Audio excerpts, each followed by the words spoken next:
to read the mission statement of Woolly Mammoth. It says just about everything you'd like to know about a playwright's theater. It is to ignite an explosive engagement between theater artists and the community by developing, producing, and promoting new plays that explores the edges of theatrical style and human experience. This landmark theater has been led by the artistic director Howard Shalwitz for over 25 years, 27 to be exact, and has produced such playwrights as Sarah Ruhl, Paula Vogel, Tony Kushner, and many, many others. So would you welcome to the Kennedy Center and to the Dramatists Guild, Howard Shalwitz, everyone.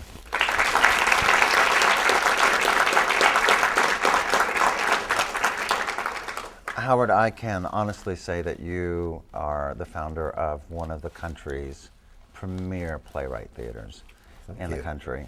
For 25 years, you've been doing new work, all kinds of new work. 27. 27. Shocking. So will you just take me through the beginning of this and how we came to Woolly Mammoth?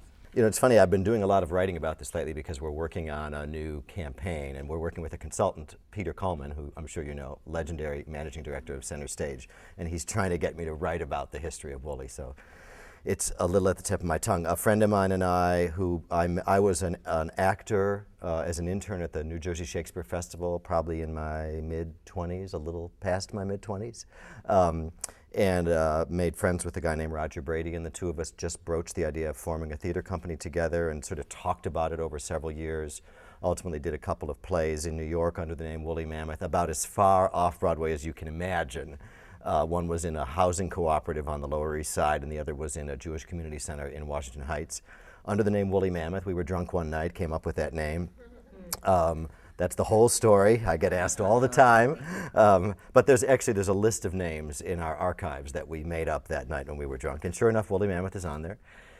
And then got very, very serious about it. I think what really is most interesting about the founding of Woolly Mammoth is that we believed in mission, and we spent so much time and so many hours and so much writing figuring out what kind of theater we wanted to be.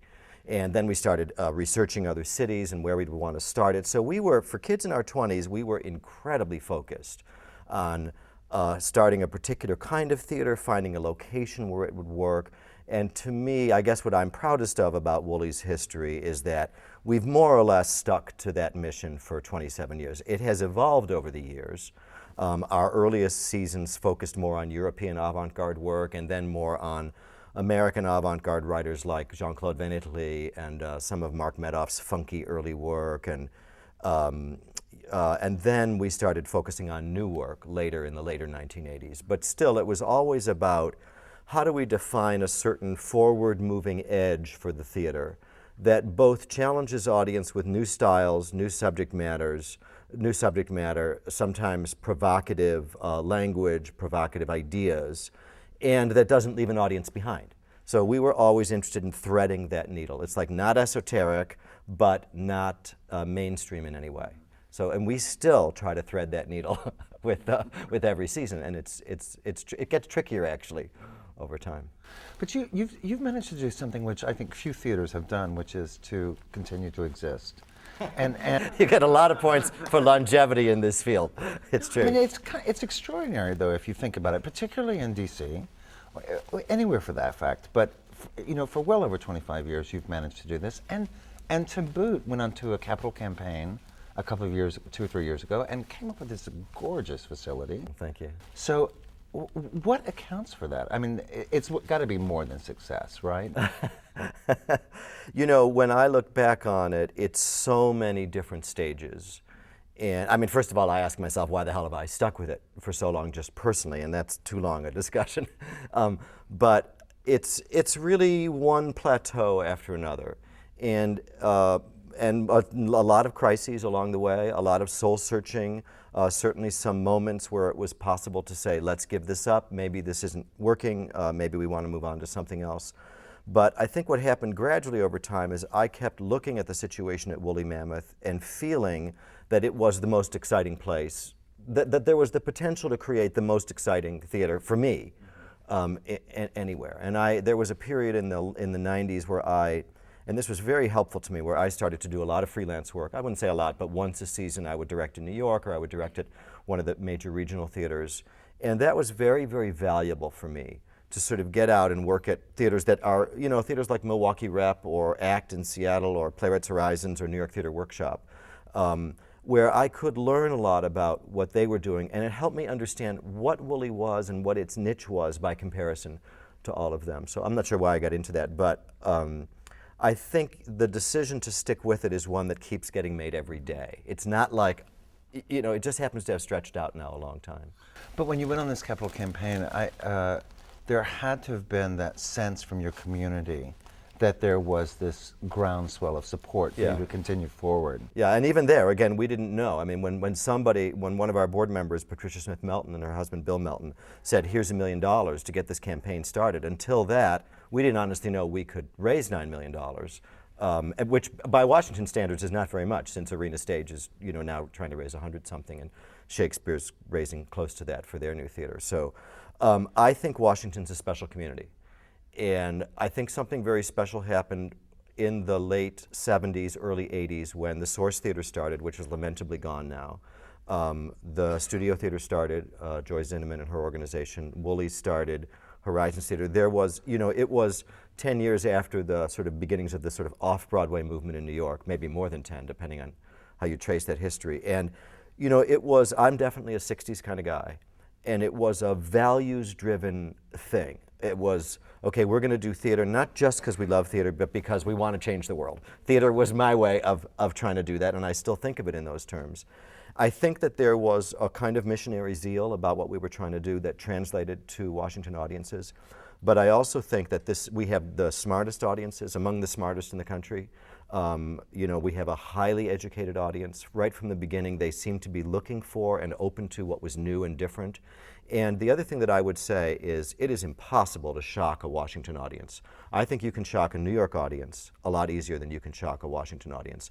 It just seemed like whatever we were doing, there were people who, like Marie and Bruce, for example. Do any of you know Wally Shawn's early play, Marie and Bruce? I mean, it is a vile play. It's a brilliant, brilliant piece of writing, a scathing portrait of a marriage. It opens with the foulest monologue that I think's ever been written by an American playwright, where Marie wakes up, Bruce is still sleeping, they're waking up in the morning, and she turns to Bruce and she says, I hate you, I hate you so much I'm going to leave you. And then she just spews, epithets at him that just go on and on and on. And our audience has just found this hilarious. And I think that we were not afraid to offend people, but we were also in a city where that actually had some value and where people felt, wow, a theater that's taking those kinds of risks, that's daring to ask hard questions, that's doing open-ended work, that's different, that's asking me to think, that doesn't underestimate me as an audience. Somehow there were enough people in Washington that valued that, that it took off. The other thing I would say is that economically, Washington has been a boom town for the last 10 years. Of course, the government always gets bigger. No matter what the Republicans say, the government always gets bigger. There has been some substantial wealth in Washington, which has been really believed in theater. 3 or 4 or 5 couples at the center of it. Really, really wonderful people, open-minded people. And they've, I think, really valued the range of theater in Washington, not just the more established Arena Stage or Shakespeare, but the edgier companies like Woolly and like Signature that's doing new musicals. So I think the fact that Washington now is one of the great theater towns in America is still a well-kept secret, but gradually word is spreading. When I was doing some research for you to come today and talk, I looked at this roster of plays that you guys have produced over the 27 years that you've been around, and it's pretty remarkable, the plays that have come out of there. It is, and I could not define a Woolly playwright, but maybe you can. I mean, the closest thing I came was like Chuck Me seems to be. I mean, we've done Chuck Me, we did Big Love, and I'd like to do another play of Chuck's. Again, it's evolved over time. I would say that Woolly hit its stride, at least in the public's eye, I think, and it's certainly in the eye of a lot of the critics, in the mid-1980s when we discovered Harry Condolian. I think we've evolved a lot since then, but do some of you know Harry Condolian's writing? We did a play called Christmas on Mars, which had been a middling success in New York at Playwrights Horizons and became this sort of runaway hit here. And then following Harry Condolian, then Nikki Silver. But I would say they were post-John Guare playwrights. If you all must know House of Blue Leaves, which is a pivotal American play for a certain strand of American playwriting. And I would characterize it as comedy with often a very angry edge, with often a very socially or politically or culturally critical edge about American culture. I would say that it is writing that doesn't know the difference between comedy and tragedy, where the two are fused in an inextricable kind of way. And I think that's true of a lot of John Guare's early work, certainly of House of Blue Leaves. Harry Condolian was a student of Guare's, I believe. Nikki Silver was very much influenced by Guare. And then Amy Fried, I think later in the later 90s, a writer who I hope a lot of you know. We premiered her first major play, The Psychic Life of Savages, and then did Freedom Land. But so there's a sort of tradition in Woolly, a part of Woolly's history, and I would say a core of it, which is about neurotic, angry comedy. I'd say that we don't do much of it anymore because I don't think a lot of it's being written anymore. There are some writers right now who are doing it. If anybody knows Peter Sin-Nachtrieb, a young San Francisco writer who just had a big success out there with a play called Hunter-Gatherers. Amy's still writing, Amy Fried. Nikki, there hasn't been a play of his in the last few years, but I think we go in a much wider variety of directions now. Sarah Rule, who's been a core playwright for us for the last couple of years, is much more poetic. She doesn't have that kind of angry streak that I think the writers of 10 years before her had. But I think we're still trying to find other writers who are on that edge between comedy and tragedy.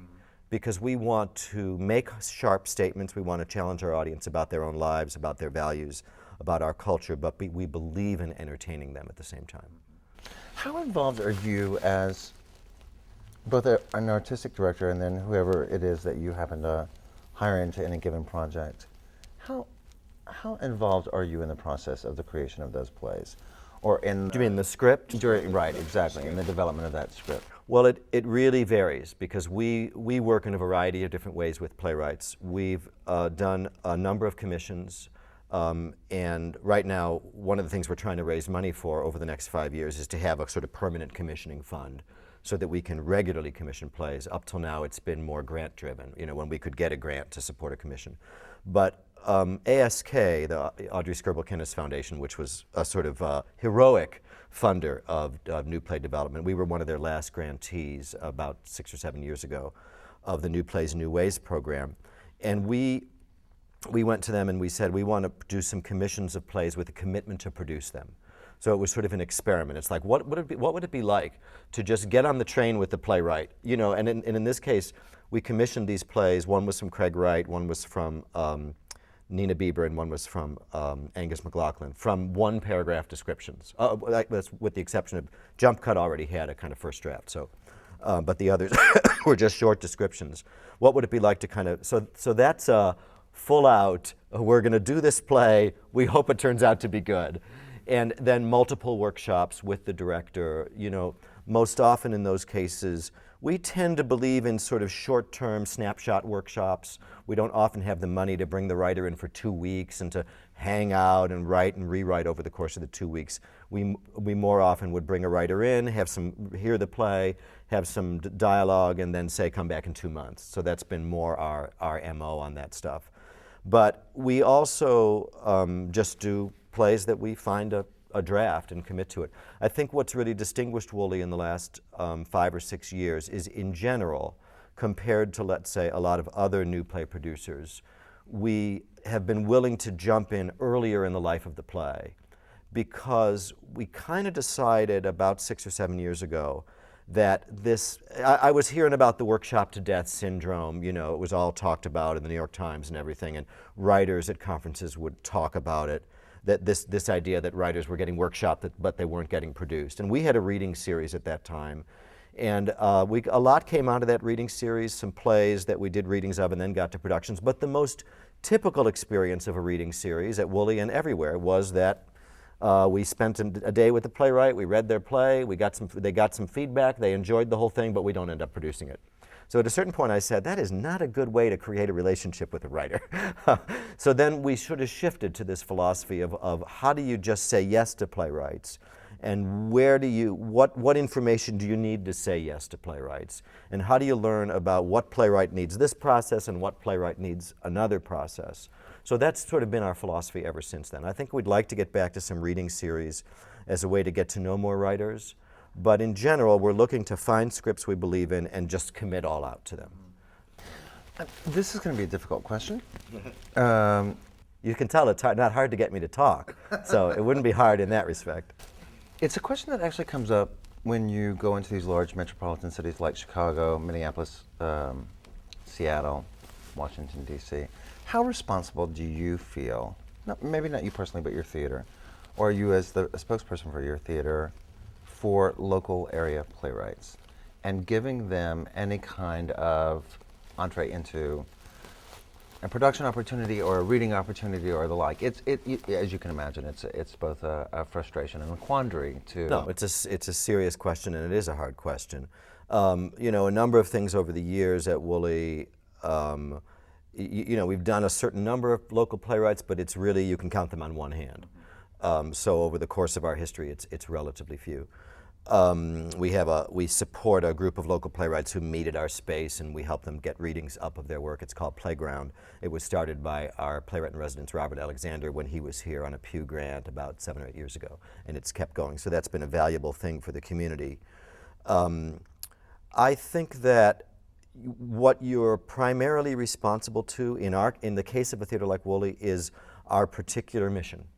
And so, you know, you're trying to fulfill that mission. In our case, it's to find certain kinds of edgy plays that define a certain leading edge in American playwriting.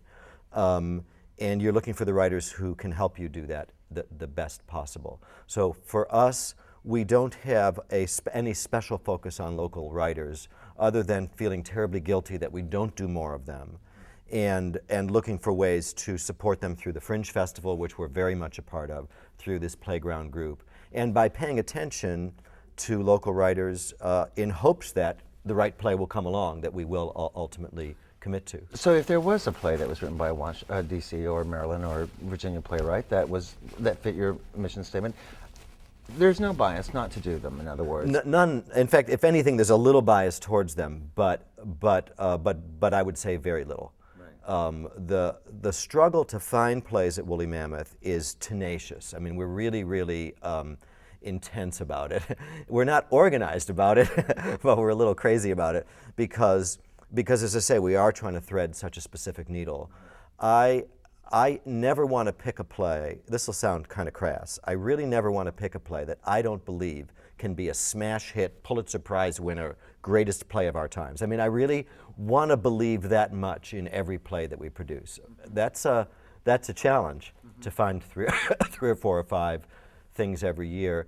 There's some new opportunities at Woolly Mammoth. We're just beginning to experiment with a rehearsal hall performance series that's helped us serve some local writers. It's allowed us to pick some plays specifically for, let's say, for a company member. I mean, you know some of our company members, Jennifer and Rick Fauché, who've been working with you.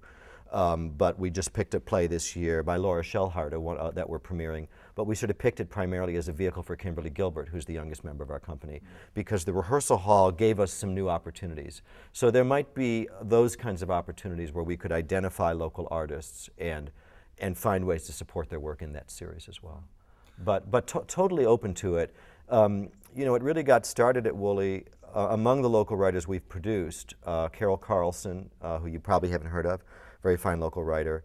Karen Zacharias, I believe. You've done Karen, right? We haven't produced Karen. We produced her as part of a community play that she wrote, but not on our main stage. I'm dying to, but just haven't found the right thing yet at the right time. And we have helped support the development of her work. Christy Stewart Brown, the Gene Pool, played by a local writer that's had many productions around the country. John Strand is a local writer who's been done by Woolly, Signature, Arena. He's really had one of the bigger careers among Washington playwrights. We did one of his first, plays in Washington. We haven't done Heather McDonald. I think she's been one of our bigger career playwrights in Washington. And Ken Ludwig, I love Ken. He's sort of a friend, but maybe his work is a little too mainstream for who we are. But Your theater also distinguishes itself among a lot of theaters in that you have a company of actors that you, a very talented company of actors that you pull from. So it's... You're so complimentary. This is so much fun. No, I just happen to know. I know a lot about your company, and I like your company a great deal. That's so I'm curious if you... Was that by design, or was that just by happenstance that You happened? know, the commitment to a company actually predated the emphasis on new plays. So from the beginning of the theater, there was always this idea of a company starting from when we started in 1980. By the time we landed in 1986, we made a commitment to a sort of quasi-permanent company. So we said, if we're going to ask you to be in our company, it's a multi-year commitment. And some of the people who were part of that initial company were Nancy Robinette and Mike Willis, who are still working with us today. So that's been very pivotal. And then a lot of some of the people, Jennifer Mendenhall just came along a couple years later in 1987 and became part of our company. Rick Fauché more recently, but Rick's first play with us was in 1983, I believe. I think it was a production of RUR by Karl Kopek, the great Czech play. So that was there. And I think there's been a little bit of a tension between an increasing commitment to new work and to working with playwrights and sustaining that company. And I think there's some bridges we have yet to cross in finding the meeting point between those two. The fantastic experiences, to me, that pull it all together at Woolly are, let's say, Grace by Craig Wright, which was a play where Craig, we had already done one play with Craig, Recent Tragic Events. He was familiar with Jennifer's work and really got to like it, I think, through some readings at Woolly, or he saw some stuff while he was here. And so he had Jennifer in mind when he wrote the play. He'd gotten to know Mike Willis's work. So in other words, he sort of wrote the play with some of our company members in mind. That wasn't quite true for Dead Man's Cell Phone by Sarah Rule, but we had she had worked with several of our company members, and we learned about the play. We did a reading of it together with our company members, and it all kind of clicked. And she said, I want those people in my play. And I think it was one of the reasons why Sarah, despite the fact that Dead Man's Cell Phone had been commissioned by Playwrights Horizons, decided she'd like to have it premiered here at Woolly, because she felt a kind of kinship with those actors, their sense of style, what she'd learned about them from the Clean House. So I think a next step for us is to look for that meeting point between the actors in our company and the writers who are writing plays for us. Right now, it's a little bit serendipitous, but by doing more commissions, that's one of the things I want to make happen. The only reason I say it's a bit of a tension is because when you're doing a new play and when you're premiering a play, and we only premiere about half of the plays we do. We also do second and third productions a lot. But when you're premiering a play, you really want to meet the playwright's vision, and you want to cast the play in a way that that really supports. Whereas once you're doing a second, third, fourth, fifth production, you tend to feel you have a little bit more leeway to interpret just a little bit more. So there can be a tension if the members of our company just don't happen to fit into the roles that a playwright is envisioning in their play, and that happens. How often do you pull a play out of obscurity? In other words, every theater in this country is inundated with hundreds, if not 1,000 or so, new plays a year being sent to their lit manager. So I'm curious if you ever just pluck something out of that, or I'm curious if you pluck something out of it. I would say it happens from time to time. A good example, but it just depends what you mean by obscurity, because usually plays that are coming to us are already filtered through an agent, not exclusively. People send us their plays and we try to read them sometimes. Although it's kind of heartbreaking to me that we don't promise to read every play that comes over the transom. I wish we had the staff to do that. We try to bend over backwards. We distinguish between solicited plays and unsolicited plays, and we bend over backwards to call something a solicited play. But most of them, it's already recommended to us by somebody or filtered. And I think the key thing at Woolly is we're very interested in young writers, not exclusively. But for example, Jim Nabel is a playwright who I don't think had a major production when we did Spain about 4 or 5 years ago. Now Spain's had 3 or 4 more productions. He just had a reading as part of the National New Play Network showcase. So I think that Spain really helped to put his work a little bit on the map. But he had come out of, I think, NYU's program. Right. So it's not like, there were some people who were already paying attention to him, talking about him, but Woolly was the one who sort of jumped in and said, well, let's take the risk and kind of do it. we did Noah Heidel's sort of second major play this year. It's probably, he's written many other plays than that, but most people know Mr. Marmalade. And then we did Vigils. We didn't premiere it. The Goodman did it, and then we did the second production. But he's all of about 27 years old, maybe, when we did the play. I think Jim was all of about 25 when we first did Spain. Amy Fried's play, The Psychic Life of Savages, was as much plucked out of thin air as any play I can remember. It had a little bit of awareness in San Francisco because she taught and worked in San Francisco, and it had a little workshop production. It's a play about, it's a fictional account of the lives of Anne Sexton, Sylvia Plath, Robert Lowell, and Ted Hughes. And it's wild and brilliant and sort of intellectually dazzling, like all of Amy Fried's plays are. And we just literally read it and loved it, and we didn't know her from Adam. So, you know, it happens from time to time. The plays that we're premiering next season, just to bring it more up to date, are a new play by Melissa James Gibson. So she's by no means an obscure writer. Current Nobody was workshopped at Sundance last summer, and she's had a big success in New York with Sick and The Suitcase. And then we're premiering a new play by David Adjemi, and that is a big deal. He's really not had a major American production. He's had a small production at the Empty Space several years ago. But he has a big, he's probably not into his 30s yet, probably in his later 20s, and models himself in some ways in the tradition of Condolian, Nikki Silver, that kind of writing, although he's a little bit quite different.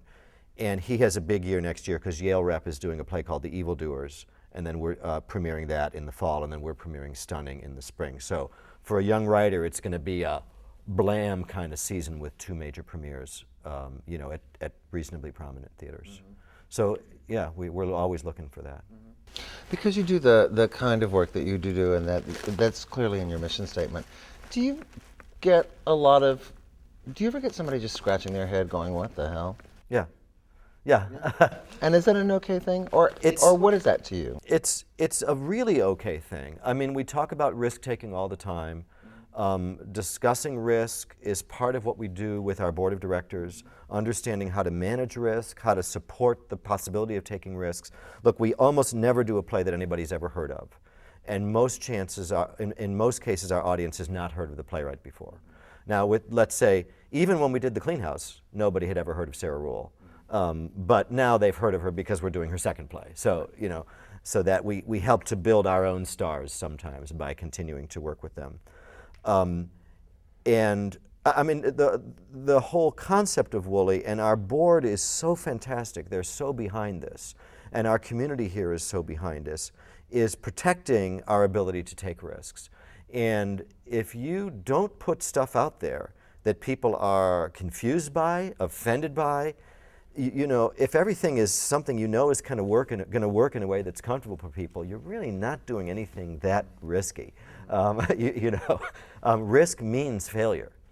And I mean, a play that we did last season that I directed that I absolutely adore, we did The Faculty Room by Bridget Carpenter. And it had been done at Humana, but it needed a lot more work, and she did wonderful further work on it here. And I think it's a piece of genius. I think it should be produced everywhere, but it's foul a little bit, it's unsavory, the characters are not pleasant, and it has an ending which really is a head scratcher for some of our audience, because all along it appears to be a kind of caustic satire on, you know, the whole the sudden awakening. It wasn't sudden awakening, but this sort of Christian literature about the end of days and people being plucked out of their cars and out of airplanes, and, you know, the sort of second coming, which is what do they call, the Left Behind series, some of the best-selling books in America. We sort of don't know them in the blue states, they're only sort of known in the red states.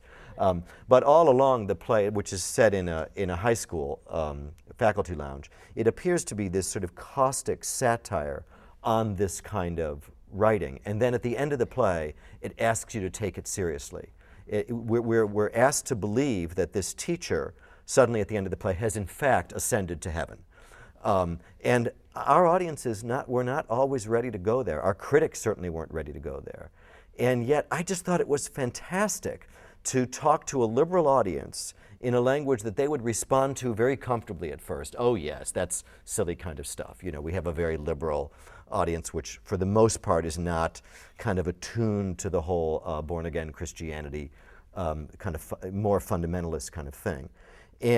But then ask them to really take it seriously and think about what would it really mean if that happened, and if if the Messiah were to appear again. And I love plays that ask a liberal audience to go further or opposite from what they think, because we all know the theater audience in America is a liberal audience, certainly in a city like Washington.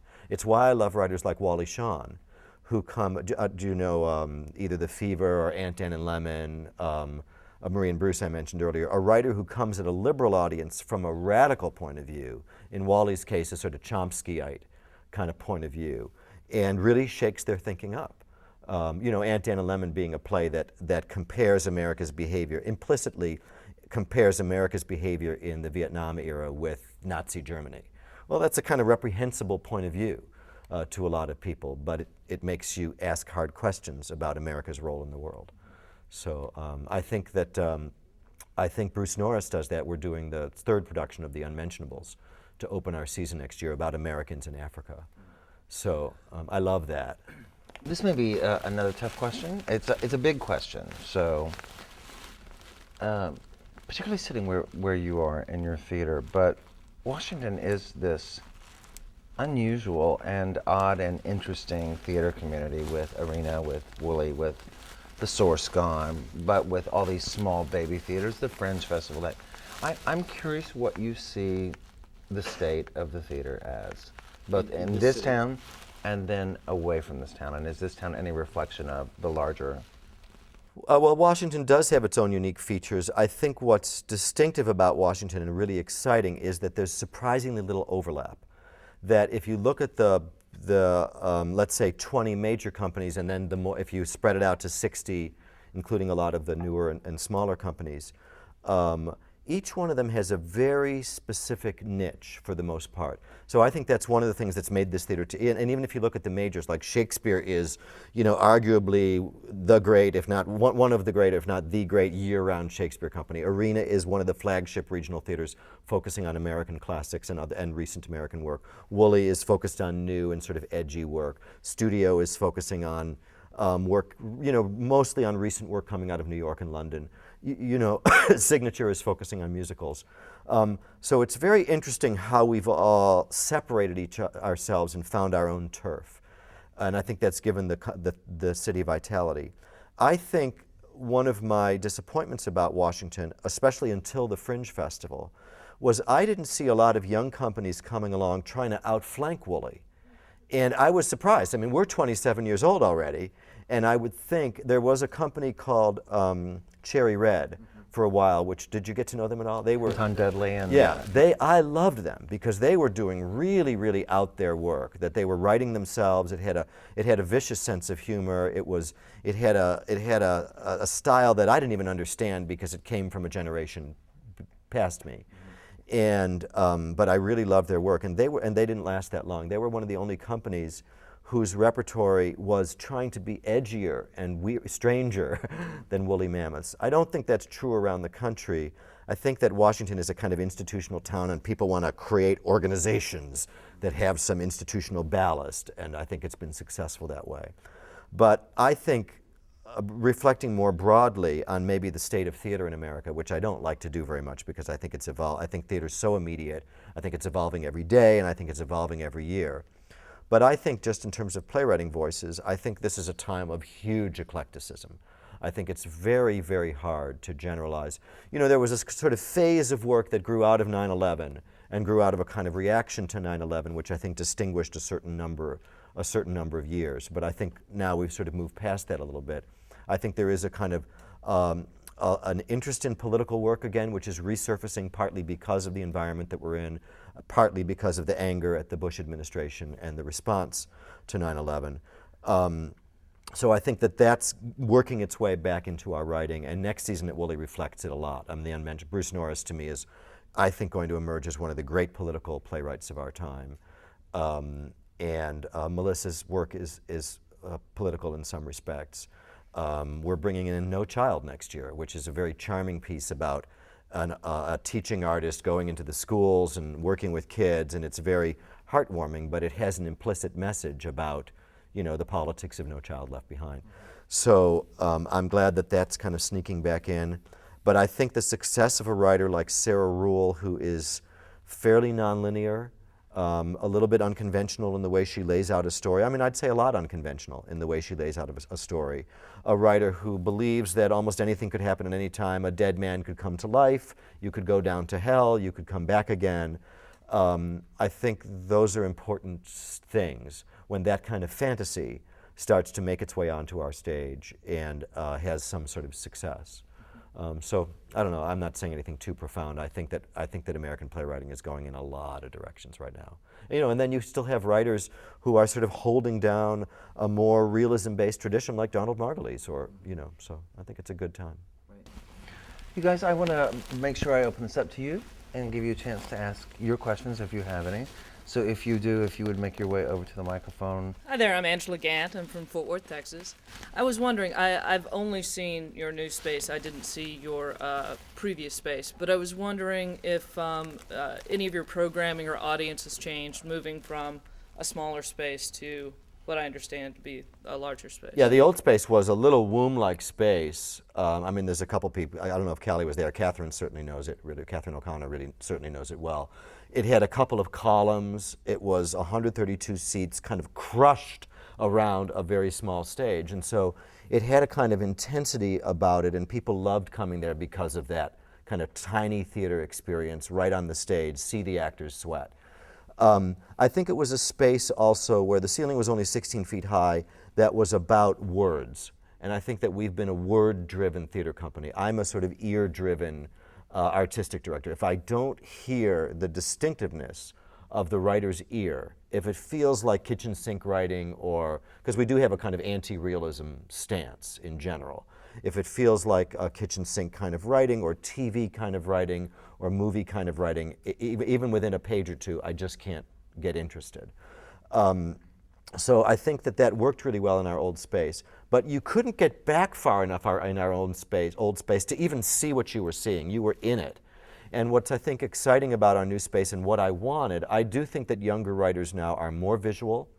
I think that they're more about fast-moving settings, often about slightly more, let's say, magical, realistic kind of ideas.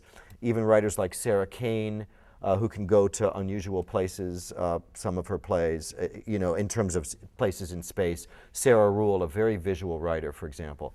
So I think the new space lets us feature visual elements that add something additional to just the focus on words that was in our own space. I mean, we had great designers working in our old space, some of the same ones who work in this space, and they did wonderful, wonderful set designs. But as I said, you were inside it rather than being able to kind of get back. So I think that has an impact, and I think that the space is bigger. And I think the biggest impact is that the space, for those of us working in it, and for the audience coming to it, raises different expectations. And that's something that I'm still learning about just after 2 years.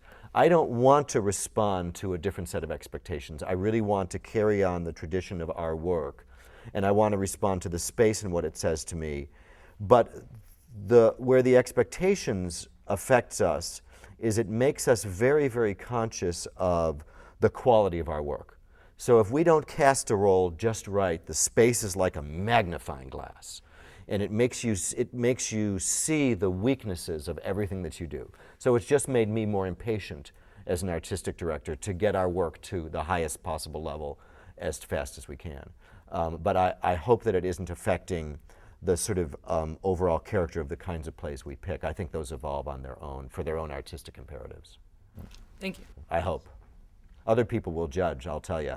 Because people are very ready to say, oh, Woolly has changed, Woolly hasn't changed. I think in general people feel that the new space still reflects the personality of who we've always been, I hope. Would you join me in thanking Howard Shalwitz for coming today?